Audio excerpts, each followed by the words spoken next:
ओम नमो भगवते वासुदेवाय।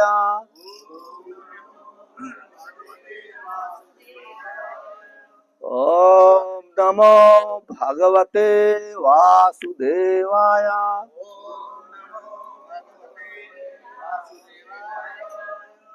श्रीमद् भागवत गीता यथारूप, Shrimad Bhagavad Gita as it is, Shrimad Bhagavad Gita तेना मूल रूपे, अध्याय 2, श्लोक संख्या 51-51, गीता का सार हमारे पीछे दोहराएं। कर्मजम बुद्धि युक्ता ही फलम त्याक्त्वा मनीषिणः जन्म बंध विनिर्मुक्ता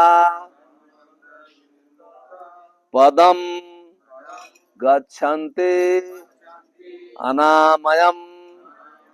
कर्मजं बुद्धियुक्ता हि फलं त्यक्त्वा मनीषिणः जन्म बंध विनिर्मुक्ता फलम गच्छन्ति अनामयम्। इसका अनुवाद इस प्रकार से है, हमारे पीछे दोहराएं। भगवत भक्ति में लगे रहकर बड़े बड़े ऋषि मुनि अथवा भक्तगण अपने आप को इस भौतिक संसार में कर्म के फलों से मुक्त कर लेते हैं। इस प्रकार वे जन्म मृत्यु के चक्र से छूट जाते हैं और भगवान के पास जाकर उस अवस्था को प्राप्त करते हैं जो समस्त दुखों से परे है। तात्पर्य श्री भक्ति वेदांत स्वामी श्रील प्रभुपाद की जय। मुक्त जीवों का संबंध उस स्थान से होता है जहां भौतिक कष्ट नहीं है। समाश्रिता ये पद पल्लव पल्लवम महत पदम पुण्यसो मुरारे भवाम बुद्धि वत्स परम पदम परम पदम पदम यद विप्तम न तेसा। जिसने उस भगवान के चरण कमल रूपी नाव को ग्रहण कर लिया है, जो दृश्य जगत के आश्रय हैं और मुकुंद के नाम से विख्यात हैं और मुक्ति के दाता हैं, उसके लिए यह भाव सागर गोखुर में समाये जल के समान है। उसका लक्ष्य परम पद्म है और वह स्थान जहाँ भौतिक कष्ट नहीं है, या कि वैकुंठ वह स्थान नहीं जहाँ पद पद पर संकट है। ओम अज्ञानम तिमिरंधस्य ज्ञानांजन शलाकया चक्षुर्मिलितमेन तस्मै श्री गुरुवे नमः। श्री चैतन्य मनोभीष्टम स्थापितम येन भूतले स्वयं रूप कदा मह्यम ददाति स्वपदान्तिकम्। वंदे अहम श्री गुरो श्रीयुत पद कमलम श्री गुरून् वैष्णवांश्च श्री रूपम साग्रजातम सहगण रघुनाथान्वितम तम सजीवम साद्वैतम सावधूतम परिजन सहितम कृष्ण चैतन्य देवम श्री राधा कृष्ण पादान सहगण ललिता श्री विशाखान्वितांश्च। हे कृष्ण करुणा सिंधो दीन बंधो जगतपते गोपेश गोपिका कांत राधा कांत नमस्ते। तप्त कांचन गौरांगे राधे वृंदावनेश्वरी वृषभान सुते देवी प्रणमामि हरिप्रिये वंशा कल्पतरुभ्यश्च कृपा सिंधुभ्येव च पतितानां पावनेभ्यो वैष्णवेभ्यो नमो नमः। श्री कृष्ण चैतन्य प्रभु नित्यानंद श्री अद्वैत गदाधर शिवसादि गौर भक्त वृंद हरे कृष्णा कृष्णा कृष्णा हरे हरे हरे राम राम राम। तो आई रिक्वेस्ट समवन, मैं एक भक्त से किसी से प्रार्थना करता हूँ जो हिंदी का ट्रांसलेशन इंग्लिश में कर सकता है। तो 2 लोग 3 लोग बैठे हैं, they can go one side and translate from Hindi to English, at least they get something. कौन है सेवा कर सकता? Who can do?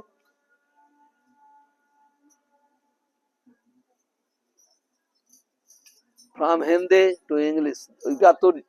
Thank you very much. You can sit little bit one side with them, and you can translate. They can get at least something.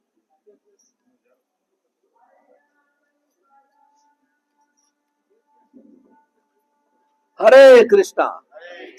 सब हमारे साथ बोलिए, हरे कृष्णा कृष्णा कृष्णा हरे हरे, हरे राम राम राम हरे हरे। तो सर्वप्रथम मैं श्रीमान राजू भाई और श्रीमती गीता माता जी का बहुत बहुत आभार प्रकट करता हूं। आप सबको इनवाइट करके संकीर्तन यज्ञ में और गीता श्रवण में भाग लेने का अवसर प्रदान किया है, इसलिए हम दोनों के आभारी हैं। और इनके सम्मान में, इनके ब्लेसिंग के लिए मैं चाहता हूं कि एक बार हरे कृष्ण महामंत्र का उच्चारण हो।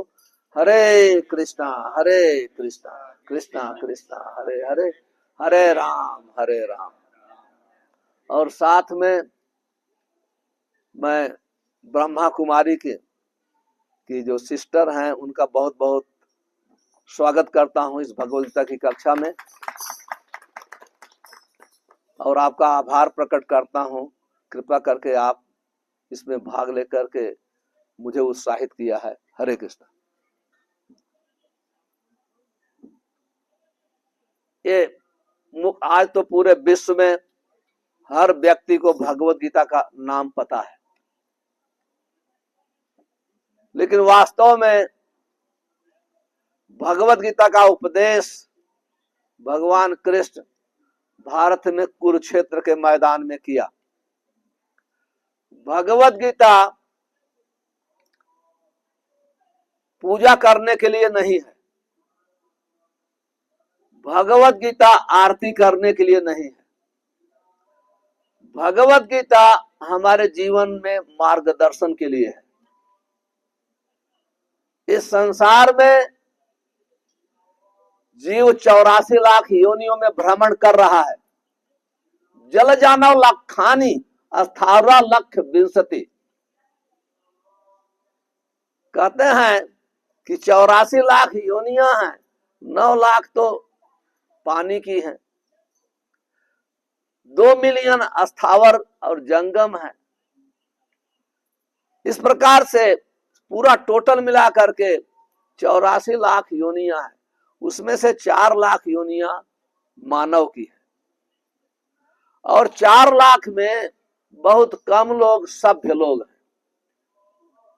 ऐसे लोग भगवत गीता को समझ सकते हैं। लेकिन भगवत गीता एक ऐसा ग्रंथ है, even lowest class of people, कोई भी जो वैदिक कल्चर से संबंधित नहीं है वो भी इसको समझ सकता है। क्योंकि भगवान कहते हैं, अपचेस सुदुराचारो भजतो माम अनन्य भाग। महान से महान पापी व्यक्ति भी यदि भगवत गीता की शिक्षा के अनुसार या सीखता है, अपना जीवन बिताता है, तो महात्मा हो जाता है। तो भगवत गीता हमारे जीवन में एक मार्गदर्शन के लिए है। इस भौतिक जगत में हम लोग 84 लाख योनियों में भ्रमण कर रहे हैं, और ये भ्रमण कैसा है? इस हर योनि में हम जन्म, मृत्यु, बुढ़ापा और रोग का सामना करते हैं। ये मानव जीवन की तुलना प वर्ग से की गई है। आप लोग तो पढ़े होंगे, प वर्ग होता है प, फ, ब और म। प का अर्थ है परिश्रम। इस संसार में इतना व्यक्ति को मेहनत करना पड़ेगा, इतना परिश्रम करना पड़ेगा, फ मुंह से फेन निकल आएगा। जैसे पहले आप लोग जो उम्र वाले होंगे, भारत में देखे होंगे बुलेट कार्ट, या घोड़े जो तांगे को खींचते हैं, चैरियट ड्राइवर या बुलेट कार्ट, तो जब खींचते हैं तो उसके मुंह में फेन निकलता है। तो इस संसार में देखिए, चाहे छोटा ऑफिस चलाता हो या बड़ा ऑफिस चलाता हो या नौकरी करता हो, अंत में सबका गला सूख जाता है, मुंह में फेन निकलता है। तो कहते हैं प, फ और ब। और व्या का अर्थ जिसके लिए हम परिश्रम करते हैं उसे बहुत फायदा नहीं, क्योंकि हम खाते कितना है, 200 ग्राम, 300 ग्राम, बहुत अधिक कोई खाएगा, हाफ किलो से ज्यादा नहीं खा सकता। अगर हाफ किलो से ज्यादा खा लिया तो एक डॉक्टर को बुलाना पड़ेगा। लेकिन जब जितना अकुमुलेट करते हैं, वो तो कितना मेहनत किया, कोई फायदा तो है नहीं। आपको सोने के लिए कितना चाहिए? अभी राजू भाई का इतना बड़ा मकान है, फिर भी सोते तो होंगे एक बेड पे, है कि नहीं? लेकिन अगर मान लीजिए हर को सबको बड़ा मकान, लेकिन अपने परिश्रम से तो पैसा आता नहीं है। अगर अपने परिश्रम से पैसा आता, इस संसार में गरीबी, अमेरिका जैसे लोग में भी, देश में भी भिखारी है, मैंने देखा। अमेरिका जैसा देश में भी लोग भीख मांगते हैं, अमेरिका जैसे लोग में भी होमलेस हैं। ये कोई व्यक्ति इस संसार से खत्म नहीं कर सकता है। सृष्टि के बिगिनिंग में भी लोग थे गरीब और भिखारी, रोड पे सोने वाले आज भी रहेंगे और हमेशा रहेंगे। इस संसार में ये खत्म हो ही नहीं सकता है, इम्पॉसिबल। और फिर कहते हैं कि म प फ भ का अर्थ होता है हम हमेशा भयभीत हैं, फियर। हम हमेशा कुछ हो जाएगा हमारे जीवन में। हमारा लड़का स्कूल जाता है, बहुत डरते हैं रास्ते में, क्या हो, कुछ हो गया, टाइम पे जाओ लाओ। थोड़ा बीमार हो गया, डर जाते हैं। दूसरी एक चींटी भी अगर उसके तरह हाथ अंगुली रखेंगे वो भागेगी। पक्षियां जो हैं अनाज खा रही हैं, ये साइड हमेशा देखती रहती है, उनको डर है कोई मार देगा। प्रेसिडेंट को भी डर है, देवताओं को भी डर है। ये संसार का स्वभाव है। लेकिन पांचवा अक्षर है म। म का अर्थ होता है मृत्यु। भगवान कहते हैं मृत्यु हरंत चाहम।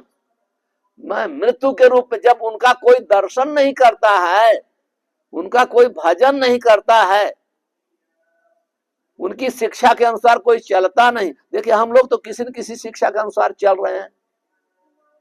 माताएं जो कुकिंग करती हो, किसी ने तो सिखाया होगा आपको। लेकिन सबसे प्रॉब्लम है भगवान की शिक्षा के अनुसार हम नहीं चलना चाहते। सबकी शिक्षा अपनाएंगे।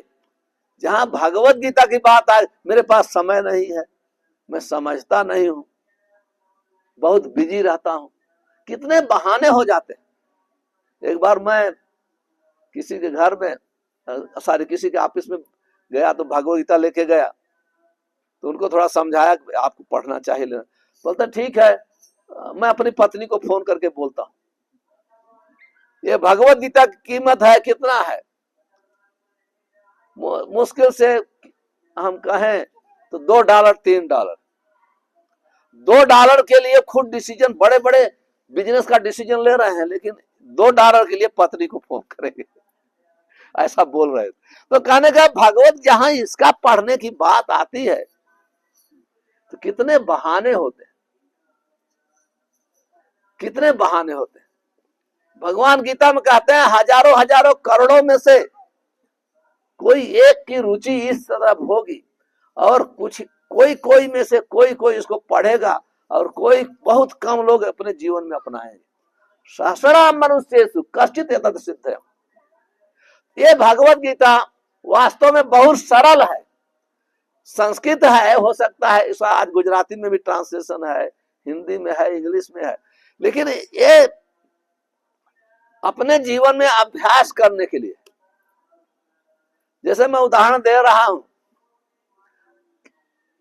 मूर्ख से मूर्ख व्यक्ति भी इसका पूरा लाभ उठा सकता है, और साइंटिस्ट भी इसका लाभ उठा सकता है। भगवत गीता ये समझने के लिए नहीं है, हम इसको समझेंगे समझ भी नहीं पाएंगे, केवल इसका आदेश पालन करने के लिए। जैसे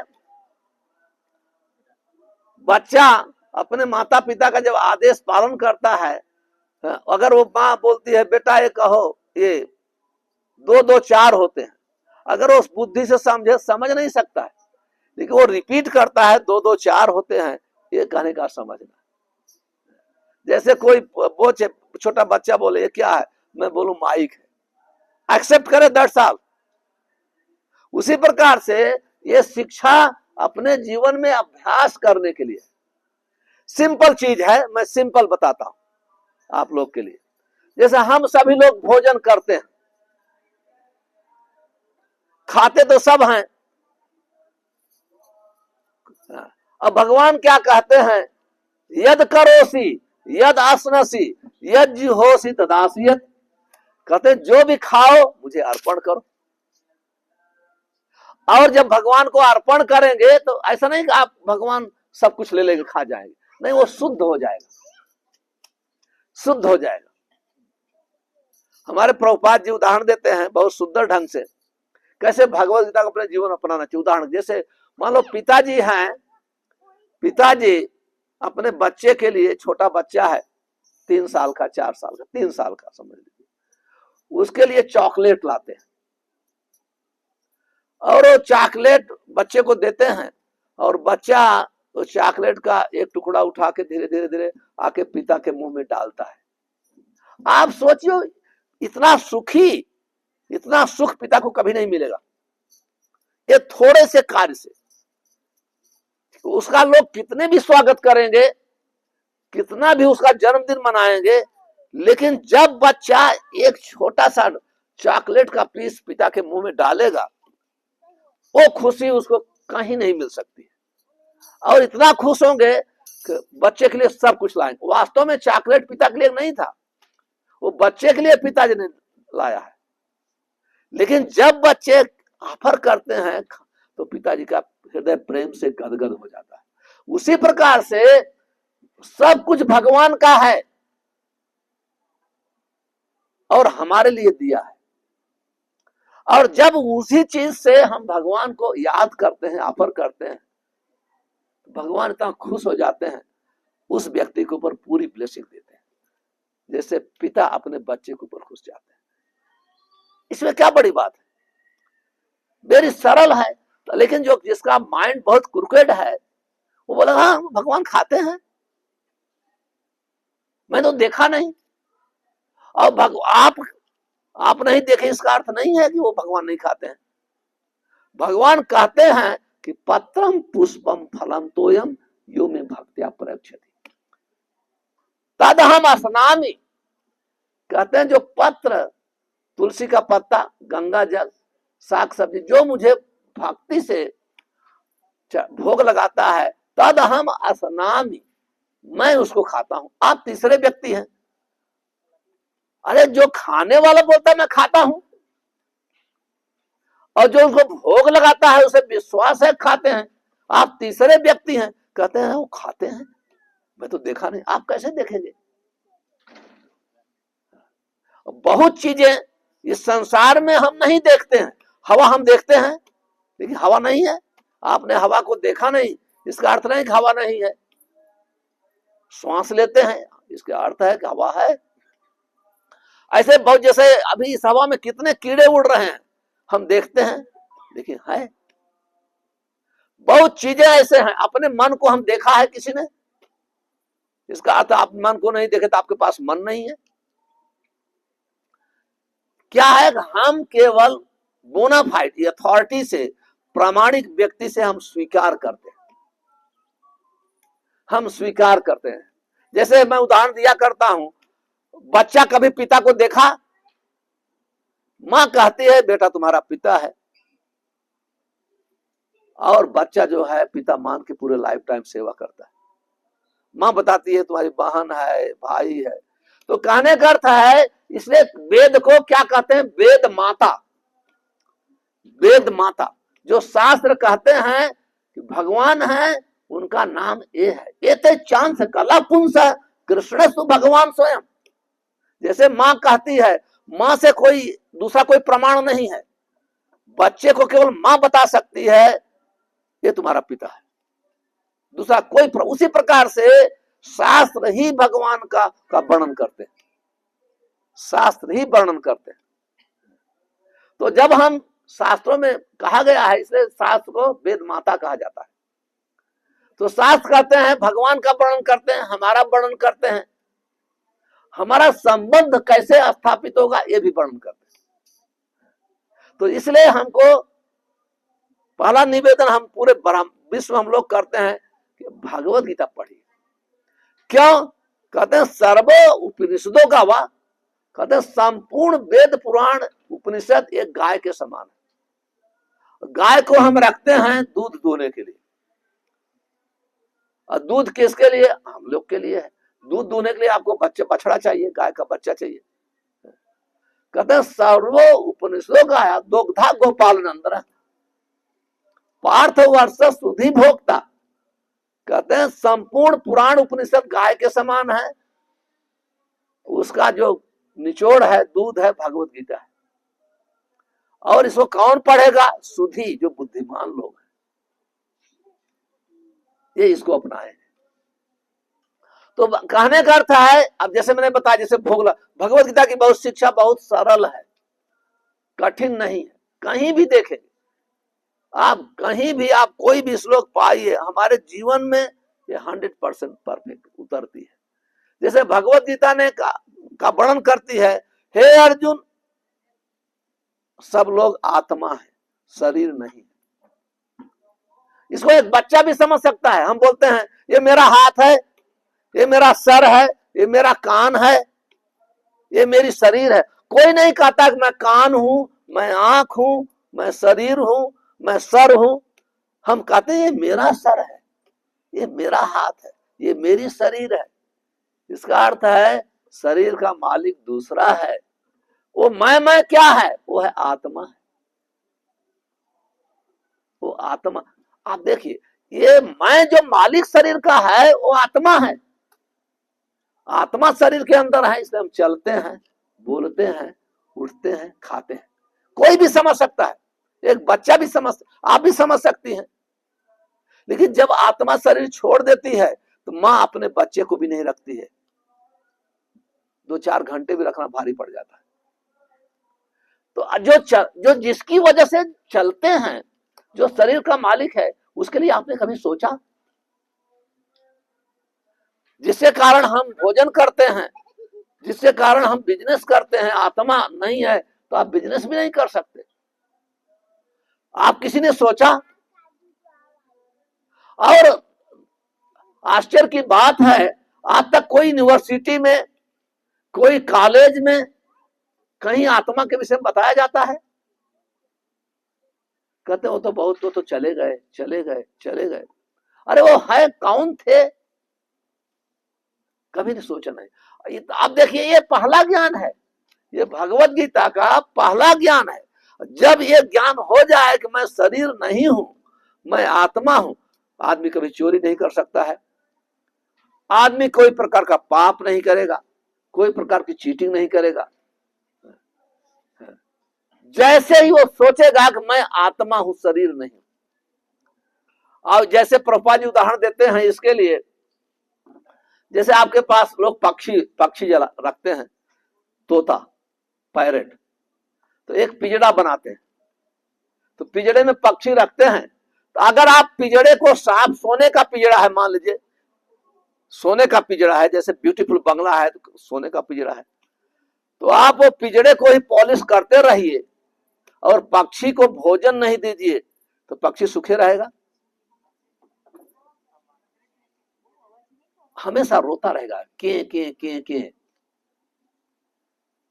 उसी प्रकार से हम लोग हमेशा अपने शरीर को ही सजा रहे हैं। शरीर की हम दिन 2 बार 3 बार स्नान करेंगे, कितना शरीर को मेंटेन करने के लिए हम कितना परिश्रम करते हैं, लेकिन कोई मेंटेन नहीं कर सकता है। पतंत अवश्यम परिणाम पेशलम, एक दिन बुढ़ापा हमारी सुंदरता को खत्म कर देगा। कितना भी आप अपने शरीर से प्रेम करें, ये शरीर कहते जातस्य ध्रुवम मृत्यु ध्रुवम जन्म मृत्यु, जिसने जन्म लिया है उसकी मृत्यु निश्चित है। अगर किसी को अमरता प्राप्त करना है तो भगवान कहते हैं जरा मरण मोक्षाय माम आश्रित यतन्ते। अगर आपको मृत्यु पर विजय प्राप्त करना है, बुढ़ापा पर विजय प्राप्त करना है, रोग पर विजय प्राप्त, मेरे पास आओ, मेरे पास आओ। इसलिए इस श्लोक में कहा गया, प्रभुपाद जी लिखते हैं हम यहां के नहीं हैं, मेहमान हैं। हम तो भगवान के धाम के हैं, जिसका जगह का नाम है बैकुंठ लोक। बैकुंठ लोक का अर्थ है फ्री फ्रॉम, सभी संपूर्ण चिंताओं से मुक्ति। वहां कोई प्रकार की चिंता नहीं। और उस बैकुंठ धाम जाने के लिए केवल भगवत गीता की शिक्षा का पालन करना पड़ेगा। और भगवान गीता में कहते हैं हे अर्जुन सत्ताम कीर्तन तो आम, जो मेरे नाम का कीर्तन करेगा, मेरे नाम का जप करेगा, वो मुझे बहुत प्रिय है। तेसाम सतत युक्ता नाम भजताम प्रीति पूर्वकम ददाम बुद्धि योगम। कहते हैं जो मेरी भक्ति करेगा मैं उसको बुद्धि दूंगा, वो हमारी दी हुई बुद्धि से मेरे पास आएगा।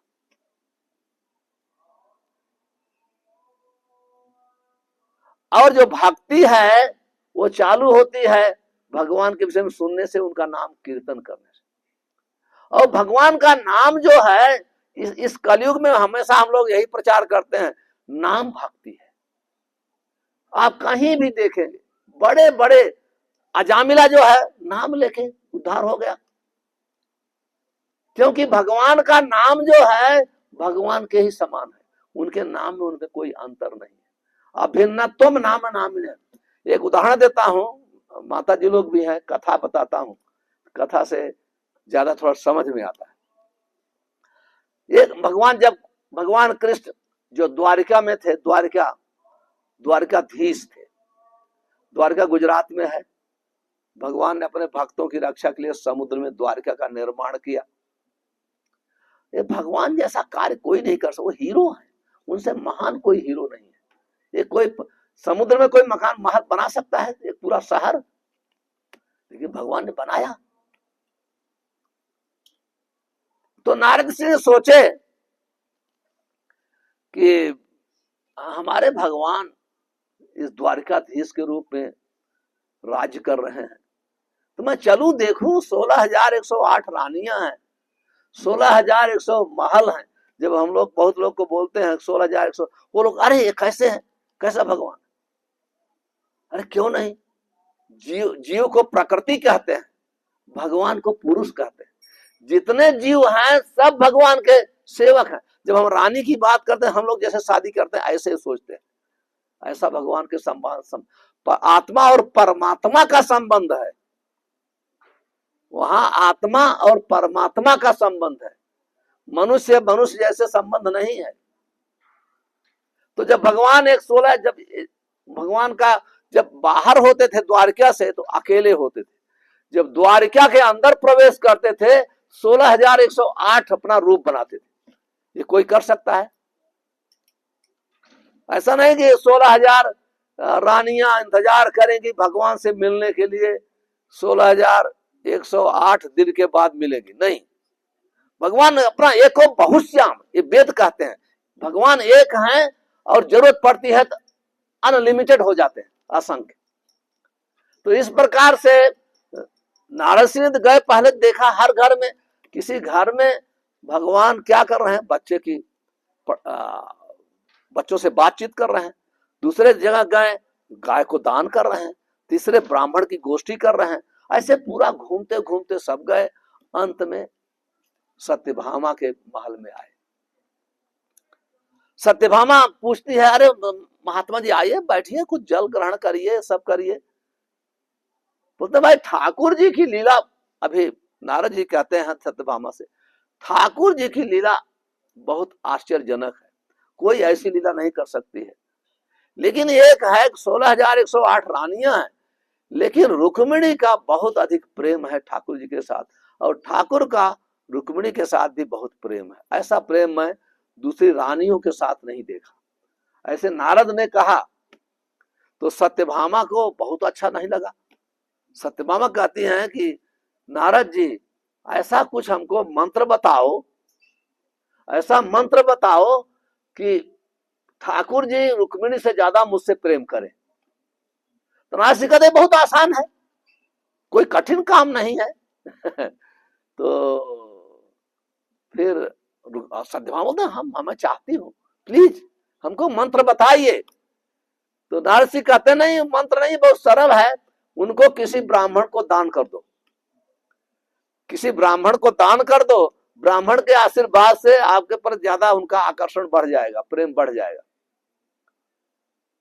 तो ठीक है, में क्या बड़ी बात है, पानी लिया, पहले लोग संकल्प लेते थे जल से दान का, ये सब का, पानी लिया और संकल्प लिया कि मैं आपको दान करती हूँ।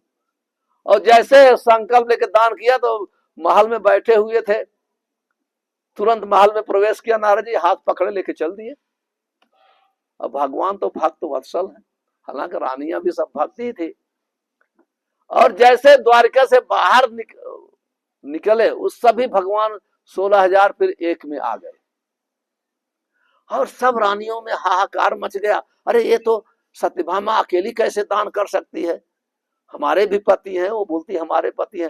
सब नारद के पास आए कि कैसे आपको अकेला कोई सत्यभामा दान कर सकती है, वो तो मेरे भी पति हैं, कृपया मुझे इनको छोड़ दीजिए, आप नहीं ले जा सकते, आप इनके बदले में आपको जो भी चाहिए हम लोग देने के लिए तैयार हैं, लेकिन इनको मुक्त कर दो। नारद जी कहते हैं बहुत सरल है, इनके बराबर हमको सोना दे दो, मैं चुप छोड़ दूंगा, साधुओं को भी तो दक्षिणा तो चाहिए, दान दक्षिणा। कहते इनके बराबर हमको सोना दे दो। तो द्वारका में सोना की तो कमी नहीं थी, हीरे जवाहरात सोना की कोई कमी नहीं थी। रानी खुश हो गई, ठीक है जितना सोना चाहिए आपको दे दूंगी इनके बराबर। तो एक तराजू पे एक साइड पे उनको रखा गया और एक साइड पे सब द्वारका का सोना ला के रखना चालू कर दिया। खत्म हो गया, भगवान के बराबर नहीं हुआ। कैसे हो सकता है भगवान के बराबर? भौतिक वस्तु भगवान के बराबर नहीं हो सकती। फिर अपना दागिना भी सब रख दिया तो भगवान के बराबर नहीं हुआ। तब अंत में रुक्मिणी आई। रुक्मिणी ने क्या किया, उसने एक तुलसी का पत्ता तोड़ा, उस पर लिख दिया कृष्ण और बोला सब सोना हटाओ, अपना अपना सोना सब ले जाओ। सब लोग अपना सोना ले लिया। जैसे तुलसी का पत्ता कितना वजन है, 1 ग्राम भी नहीं होगा, उस पर रखा और कृष्ण लिख दिया। जैसे रखा तो भगवान हल्के हो गए, तुरंत ही हल्के हो गए। इसलिए भगवान का नाम जो है भगवान से महान है। नाम नामकारी बहुधा निज सर्व शक्ति। भगवान ने अपनी संपूर्ण शक्तियां अपने नाम में डाल दिया। और भगवान का नाम कैसा है, पद्म पुराण में कहा गया, नाम चिंता मणि प्रकर चैतन्य रस विग्रह पूर्ण शुद्धो नित्य मुक्तो अभिन्नतम नाम नामे। कहते हैं भगवान का नाम चिंता मणि के समान है। चिंता मणि का गुण क्या है, चिंता मणि को अगर लोहे से स्पर्श किया जाए, टच किया जाए तो लोहा सोना हो जाता है। उसी प्रकार से चाहे कितना भी गंदा लोहा हो, कितना भी गंदा लोहा हो, अगर पारस स्पर्श मणि को टच करेंगे वो सोना बदल देती है। उसी प्रकार से भगवान का नाम है, इतना महान है, जब व्यक्ति कितना भी गंद पापी से पापी व्यक्ति जब नाम लेता है उसका हृदय पवित्र हो जाता है, महात्मा हो जाता है। एक बार एक भगवान शिव के महान भक्त थे काशी विश्वनाथ, आप नाम सुने होंगे काशी विश्वनाथ। ये सत्य घटना है, 500 वर्ष पहले की घटना। तो साउथ इंडिया के लोग भगवान शिव में बहुत विश्वास करते हैं, मानते हैं, साउथ इंडिया में, दक्षिणी भारत में। और चारों तरफ देखेंगे वहां भगवान शिव के मंदिर हैं बड़े बड़े। तो साउथ इंडिया के एक ब्राह्मण थे, भगवान शिव के बहुत बड़े भक्त थे। तो आए वाराणसी में, वो रह करके काशी विश्वनाथ की पूजा किया करते थे। ओम नमो शिवाय, ओम नमो शिवाय, ओम नमो शिवाय। और बहुत गरीब थे, उनके पास इतना पैसा नहीं था कि अपनी लड़की की शादी कर सके। पहले व्यक्ति पूरी जायदाद बेच देता था, लेकिन लड़की की शादी अवश्य करेगा। खुद को गुलाम बना देगा, लेकिन इतना महत्व था भारत में, आप लोग जानते होंगे। जब अगर लड़की की शादी के बगैर वो सो नहीं सकता है जब तक शादी न हो जाए। तो बहुत, और उस समय पहले तो जो बहुत गरीब होते थे उनके लिए मुश्किल होता था लड़की की शादी करना। आजकल तो सामूहिक लग्न होता है, बहुत लग्न होता है। आजकल तो लड़की लड़कियां ऐसे ही शादी कर देती हैं, कर लेती हैं, और पैसे की भी जरूरत नहीं, कोर्ट में जाकर शादी कर लेंगे। पहले बहुत मुश्किल काम था और एक कन्या दान कहा जाता था। तो ब्राह्मण की बहुत गरीबी थी, इसलिए ओम नमो शिवाय का जप करते थे कि भगवान शिव की कृपा से हमको धन हो जाए तो अपनी लड़की की शादी तो कर लूं। तो एक दिन भगवान शिव प्रकट हुए। भगवान शिव प्रकट हुए तो कहते हैं कि बहुत प्रणाम किए, बहुत प्रार्थना किए। कहते हैं कि बहुत गरीब है बहु हूं, हमको संसार की सबसे कीमती वस्तु है दे दीजिए, संसार की सबसे कीमती। भगवान शिव कहते हैं मेरे पास संसार की सबसे कीमती वस्तु नहीं है, सबसे कीमती नहीं है, कीमती है लेकिन संसार की सबसे कीमती वस्तु नहीं है। तो बोलते मैं तो इतना दिन तक आपकी भक्ति किया, ओम नमः शिवाय का जप किया, संसार की सबसे कीमती वस्तु चाहिए, मेरी गरीबी दूर हो जाए। वो कहते हैं, शिव जी कहते हैं अच्छी बात है आपने किया, लेकिन वो मेरे पास नहीं है। तो कहते हैं किसके पास है? हाँ ये मैं बता सकता हूं। वृंदावन में एक बाबा जी हैं, उनका नाम सनातन गोस्वामी है, वो मेरे मित्र हैं। आप उनके पास जाके बोलिए कि महादेव शिव ने हमको भेजा है, आपके पास सबसे कीमती वस्तु है, मुझे दे दो। तो बोले ठीक है। तो वृंदावन से चले, वाराणसी से वृंदावन कम से कम 2000 किलोमीटर है, 2500 किलोमीटर, बहुत दूर है। तो उस समय तो रास्ता मतलब गाड़ियां नहीं थी, ऐसे पैदल चलने में कितने कई महीने लग गए। आए वृंदावन पहुंचे, सबसे पूछे भाई सनातन बाबा जी कहाँ हैं? गोस्वामी, सनातन गोस्वामी। सब बोले वो मदन मोहन टीला है, वहां मंदिर है, वहां आप जाओ, वहां वो भजन कर रहे हैं। तो वहां सनातन गोस्वामी के पास जब गए, प्रणाम किया, ये सत्य घटना बता रहा, प्रणाम किया कि बाबा जी की जय। तब उनकी आंख खुली, बाबा जी की माला कर रहे थे। तो बाबा जी बोले कि हाँ आप जय जयकार, आप क्या सेवा करो? कहते हैं कि महादेव शिव ने आपके पास मुझे भेजा है, संसार की सबसे कीमती वस्तु आपके पास है, तो मुझे दो। कहते ठीक है, आपको सबसे कीमती चाहिए? बोले हाँ। कहते वो कचरा पेटी है, डस्टबिन कचरा पेटी, उसमें जाओ पारसमणि पड़ी है, ले लो।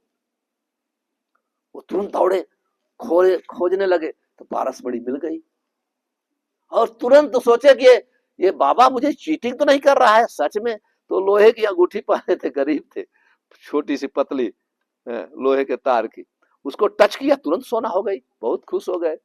अब लगे मन में लड्डू खाने, मैं जा रहा हूँ, अपना बेड टच करूंगा, सोना हो जाएगा, ये सोना हो जाएगा, ये सोना हो जाएगा, संसार का सबसे धनी व्यक्ति हो जाऊंगा। ऐसे वो सोचते सोचते रास्ते में चले।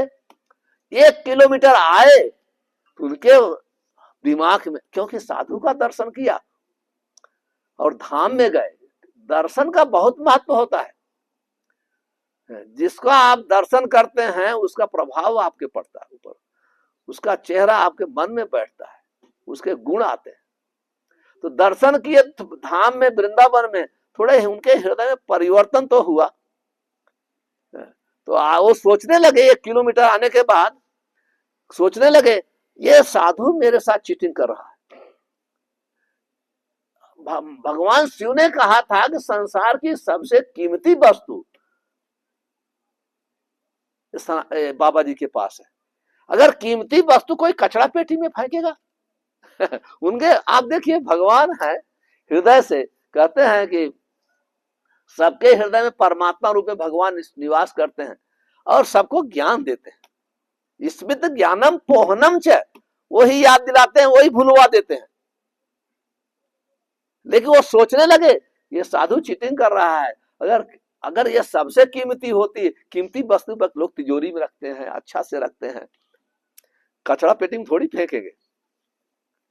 उनके ऐसा सोचने लगे और उनके दिमाग में आया कि नहीं, मैं वापस चलता हूं फिर से मांगने के लिए।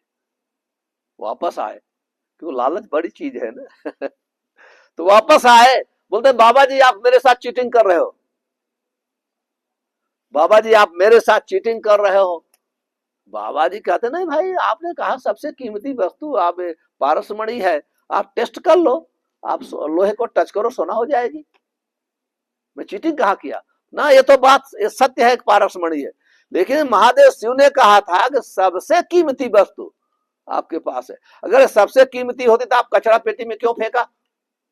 इसका अर्थ है इससे कीमती आपके पास है। हाँ, कहते हैं सनातन गोस्वामी कहे बाबा जी इससे कीमती मेरे पास है। कहते मैं उसके लिए आया, 2000 किलोमीटर पैदल चल के आया हूं सबसे कीमती वस्तु के लिए, तो हमको दीजिए। कहते हैं आप तैयार हैं लेने के लिए? हाँ, उसके लिए तो मैंने कितने सालों तक ओम नमः शिवाय जप किया, महादेव शिव उपस्थित हुए, हमको वरदान दिया और कहा आप जाके ले लो, तो आप तैयार? कहा हाँ हाँ तैयार हो। तो कहते हैं कि जाओ ये पारसमणि यमुना में फेंक दो और वहां से स्नान करके आओ, मैं सबसे कीमती वस्तु दूंगा। तो वो ब्राह्मण देवता सोचने लगे ये सच में देंगे कहीं मैं फेंक दिया यमुना में तो क्या होगा, फिर से देगा या कि नहीं देगा। लेकिन फिर भी साधु की बात और कि विश्वास हुआ नहीं देंगे, क्योंकि पारसमणि तो दिया था। तो जाए पहले फेंक दिया यमुना में, फिर जाके स्नान किए, वही स्नान करके आते हैं भीजे हुए और फिर प्रणाम करते हैं, कहते हैं आप तैयार हो? हाँ आप तैयार हो। तो सनातन गोस्वामी बाबा जी लोहे अपने झोले से एक माला निकालते हैं तुलसी की, कहते हैं सबसे कीमती संसार में वस्तु है हरे कृष्णा कृष्णा कृष्णा हरे हरे, हरे राम राम राम हरे हरे। इससे कीमती कोई वस्तु नहीं है। हमको लगता है इसकी कोई कीमत नहीं। संसार में आप देखिए इतनी कीमत इसकी है, कोई इसका संसार में कोई, आप पूरी पृथ्वी का धन देंगे पर इसके बराबर नहीं हो सकता है। और यही नाम जो है आपको मृत्यु पे विजय प्राप्त करा देगा, 84 लाख योनियों से घूमने में मुक्ति दे देगा मुकुंद, और भगवान के धाम से मिला देगा। इसलिए कहा गया कि नाम चिंता मणि प्रकर चैतन्य रस विग्रह पूर्ण शुद्धो नित्य मुक्तो अभिन्नतम। आप देखिए ये भगवत गीता की शिक्षा है, भागवतम की शिक्षा है, वेदों का कंक्लूजन है। कहा गया कि एको मंत्रम एको देव, ये संसार में कहते एक ही भगवान की सबको पूजा करना। आप पढ़ेंगे भगवत गीता का, व्यास ऋषि ये लिखते हैं, मैं नहीं बोल रहा हूं, मैं आपको पढ़ के सुनाता हूं, इसके बाद लेक्चर समाप्त करूंगा। कहते हैं एकम शास्त्रम देवकी पुत्र गीतम, एको देवो देवकी पुत्र एव च, एको मंत्रस्य तस्य नामानि यानि, कर्माम यप एकम तस्य देवस्य सेवा। इसका अर्थ है एकम शास्त्रम, आज एक ही शास्त्र है, सब शास्त्र की पढ़ने की जरूरत नहीं। वो क्या है? भगवत गीता। देवकी पुत्र गीतम, देवकी के पुत्र भगवान कृष्ण जो गाया है, उन्होंने गाया भगवत गीता। और कहते हैं एक ही देवे, एक ही देवता, एक ही भगवान है, वो कौन है? देवकी के पुत्र है कृष्ण। आज एक ही मंत्र है, एको मंत्र तस्य नामानि, एक ही मंत्र, क्या है? उनका नाम। और एक ही कर्म होना चाहिए, उनकी सेवा, उनकी सेवा। इसलिए कहते आज के युग में लोग एक शास्त्र, एक ईश्वर, एक धर्म, एक वृत्ति के लिए अत्यंत उत्सुक है। अतः एक ही शास्त्र है भगवद गीता, एक ही देव है भगवान कृष्ण। और मैं नहीं बोल रहा हूं, पूरा शास्त्र बोल रहा है, ब्रह्मा जी बोलते हैं ईश्वर है परम कृष्ण है, परम भगवान कृष्ण है।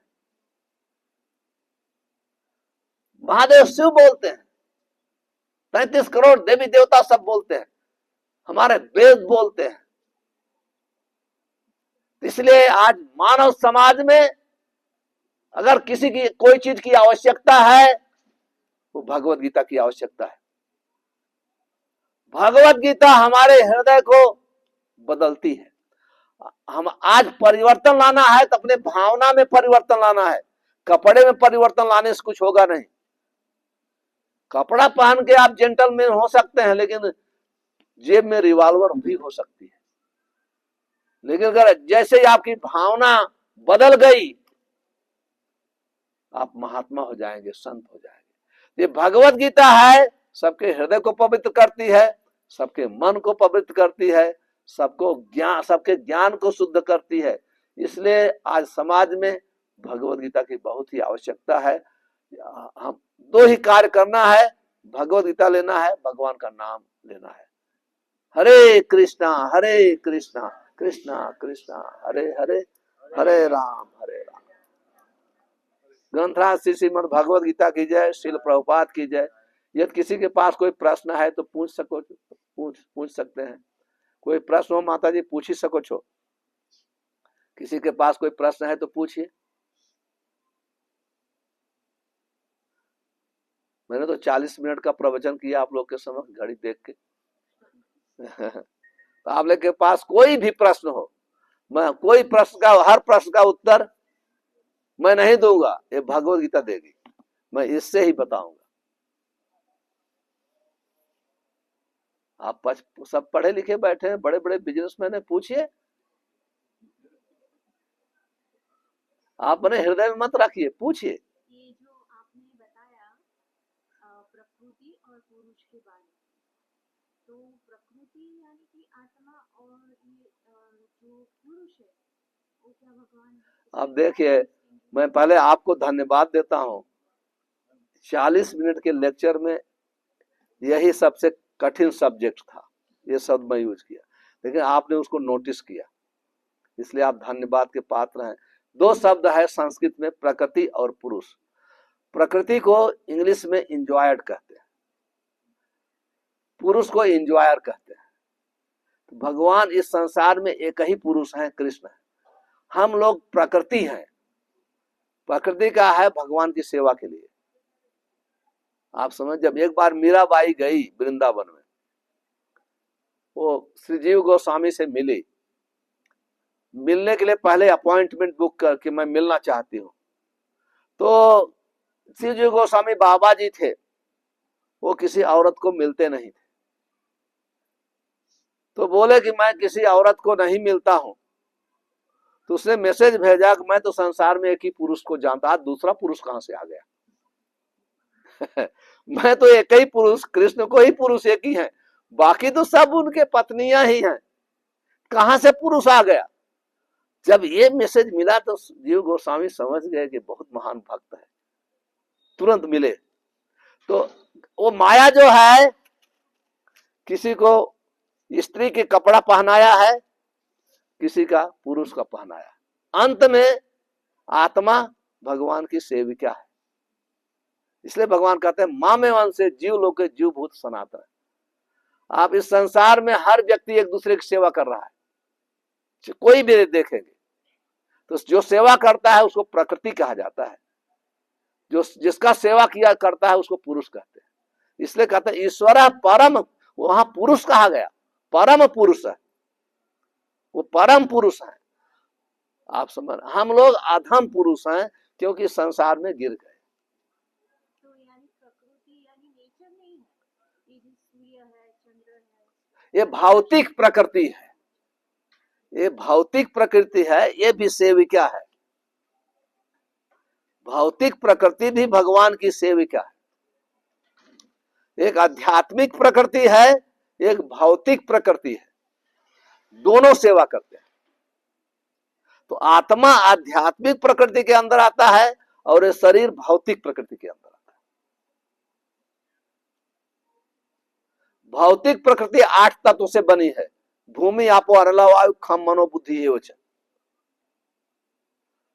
भगवान कहते अपरे यम तू विद्ध प्रकृति में विद्ध पराम। कहते भौतिक प्रकृति से एक दो मेरी सुपीरियर प्रकृति है जो आत्मा है। तो दोनों भगवान की सेवा करती है। स्पष्ट हो गया, समझ में आ गया? Thank you.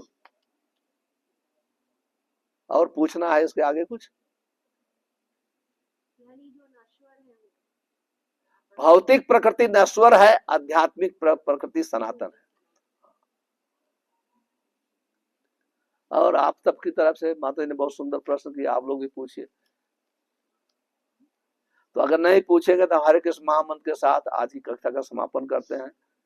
हरे कृष्णा कृष्णा कृष्णा हरे हरे, हरे राम राम राम। क्योंकि समय हो गया है, आप लोग प्रसाद